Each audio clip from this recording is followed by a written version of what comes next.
When I came back, the driveway was empty. My nameplate, A. Khan, was gone from the gate. Just 2 holes where it had been drilled in. My mother stood by the porch with a forced smile, and my sister leaned against her new white car like she owned the sun. "You're back early," my mother said. I looked past them. The curtains were different. New paint. My paint wasn't that color. My sister grinned, swirling her car keys. "Bad news, genius. You don't live here anymore." I didn't answer, just looked around, quietly. They laughed like it was a joke that had been waiting too long to be told. My mother smirked. "We sold the house. Needed the money to pay your sister's debts. You were gone too long." I nodded slowly. "And you didn't think to ask me?" My sister scoffed. "Ask you? You're the one who always says family comes first. Guess we took your advice." They were waiting for a reaction. Maybe shouting, maybe tears. But I smiled. Just a small, quiet smile. My sister frowned. "What's so funny?" I looked up at the balcony, the same one where I'd sat as a kid, watching my father leave for work. "Nothing," I said. "Just realizing how poetic all this is." She rolled her eyes. "Poetic? You're homeless now." "Maybe," I said. "But tell me something. When did you finalize the sale?" "Last week," my mother said proudly. "Got a good price, too. Cash in hand. The buyer's name was—" "I know," I interrupted. "I recommended him." Their laughter froze. "It started 6 months ago. The last dinner we had together. My sister was crying about her debts again. Bad investments, bad men, bad decisions. My mother called her a victim. I called her irresponsible. That's when I realized, love doesn't blind, it rots. I paid off her last mess, quietly, told myself it was the last time. But a month later, I noticed strange activity in my property records. Access logs, bank documents. My mother's name kept popping up where it shouldn't have. At first, I thought it was paranoia. Then I found an unsigned letter from my lawyer, one I never received, stating a power of attorney had been filed under my name, with a forged signature.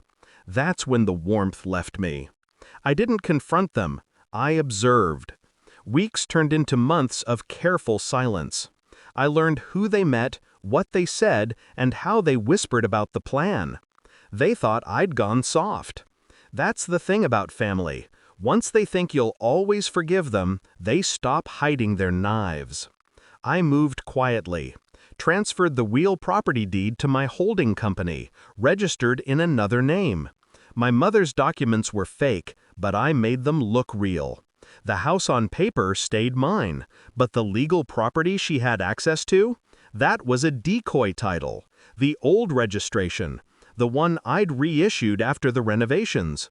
The new deed, the real one, was tied to another property altogether, one built on the adjoining plot I'd purchased a year ago, under a silent development company. The same address extension, same street, same everything, except the legal description. I made sure the forgery matched that. They thought they were selling my house. In truth, they sold an empty title, a piece of land the company already owned. When I left for vacation, it wasn't to rest. It was to wait. I let them complete the scam. I wanted the paper trail, proof of forged authorization, fraudulent sale, and tax evasion. When they mocked me today, I wasn't angry. I was waiting for them to ask the wrong question. "You recommended the buyer?" my mother asked, her voice suddenly unsure. "Yes." I pulled the document from my coat, a folded set of papers stamped with the company's seal. "He works for me, my development firm." My sister laughed nervously. "You're bluffing." I handed her the paper. "Read it." She did. Her face paled. This says the title was 2 years ago," I finished. "The house you sold wasn't mine. It wasn't anyone's. The sale you made? Fraudulent. The buyer? A controlled entity.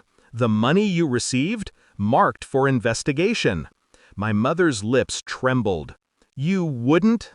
"I didn't," I said coldly. "The law will." They stood there stunned. I stepped closer, my voice low. "You forged my name, stole my home, mocked me to my face, and you thought I'd come back to beg for mercy?" I took out my phone, pressed play. Their voices filled the air, a recording from a week ago. "He'll lose everything. Let him cry." My sister's eyes widened. "You recorded?"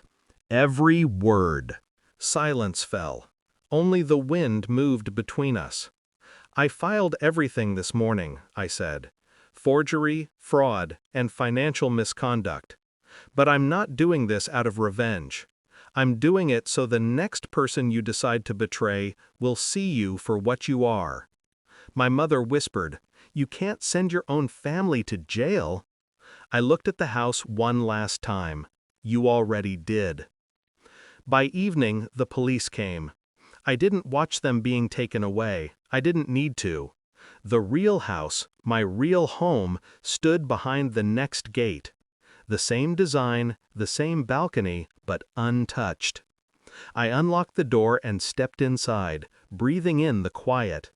I wasn't smiling anymore. I didn't need to. Some debts can't be repaid in money. But justice? Justice pays with precision.